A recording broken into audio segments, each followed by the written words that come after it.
So this morning was very important because essentially we got confirmation that the Federal Reserve will begin to cut interest rates in September. So the Fed pivots is going to happen.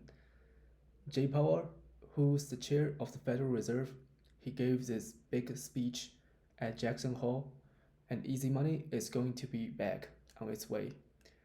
And hopefully information doesn't spike back up, but we will see. So here's what Jay Powell said this morning. These are direct quotes. He said, "My confidence has grown. The inflation is sustainably on its path to 2%.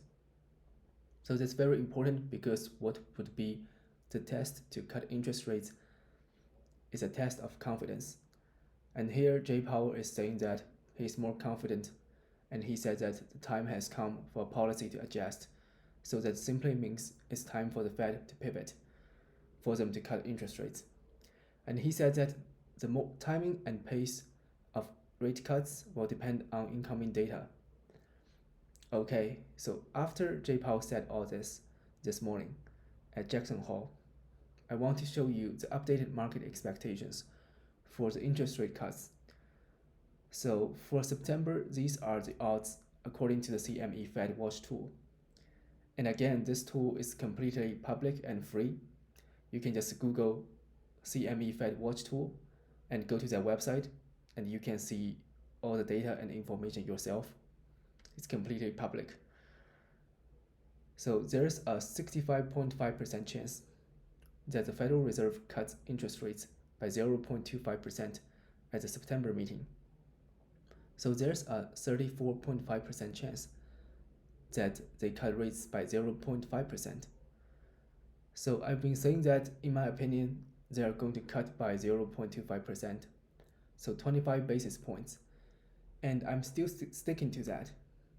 Now you have to take a look at this. Look at the odds for the Fed meeting in November.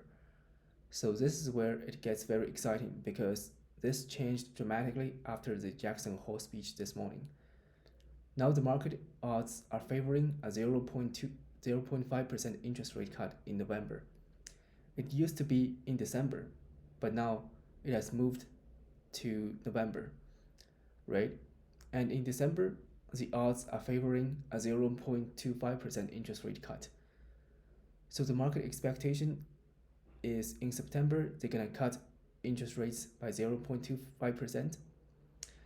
In November, they cut it by another 0.5%.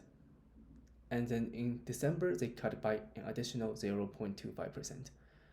And I just want you to be aware that that's just the beginning because the Federal Reserve plans to cut interest rates in 2025 and in 2026 as well. That's written in their projections. Their SCP now, I want to show you this. I think this is very important. It's the Fed minutes. This is what they talked about at their last FOMC meeting behind closed doors, of course. It's just being released about 2 days ago. So it's important to know what they are saying collectively as a group because it's not just Jay Powell who's making the decisions. They are voting on it, they are making a decision as a group, and this is what they talked about at their last meeting. So here are the Fed minutes. This is from their last meeting that concluded on July 31st, released just 2 days ago. So it says that several voting members of the Fed saw progress on inflation, and several members believe that there was a plausible case for cutting interest rates by 0.25% at the July meeting. So some of them were already ready to cut interest rates in July. Now take a look at this. On page 7 of the minutes, it says that recent data has increased their confidence that inflation is moving sustainably towards 2%, and that the rate of inflation would continue to fall in the coming months. So you have to remember that the way they will decide on when to cut interest rates will be determined by their confidence. It's not going to be a number, it's not going to be a data point, it's just going to be based on their intuition and confidence. So you could say it's more of an art than science, but at the end of the day, nobody can be sure what's exactly going to happen. But right now, they are feeling very confident. Now I have to point this out to you. This is also on page 7 of the minutes. The Fed members knew that the labor market data, the job reports, numbers, they were all false.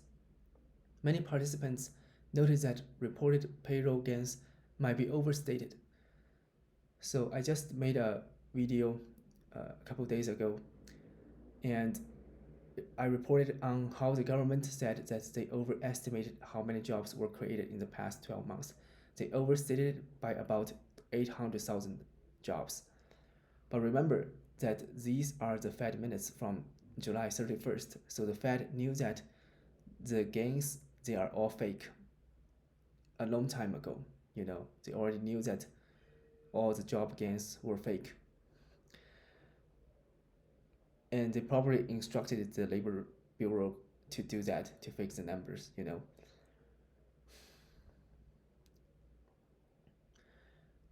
I could say, as did many of us here on this page, says that the Fed members see a risk that the labor market can go from degrading a little bit to a more serious deterioration. I believe that deterioration has already begun. I think the labor market sucks right now, and many people are out of jobs, and they are unable to find new jobs. So if anybody here has been looking for a job, so please let the rest of us know how the search has been going, and what's your thoughts and experience on this. But from my own experience and my observation of the people that I know, it's an extremely tough job market right now, and many people can attest to that. So those are the Fed minutes.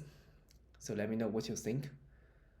Let me know what you think is going to happen going forward.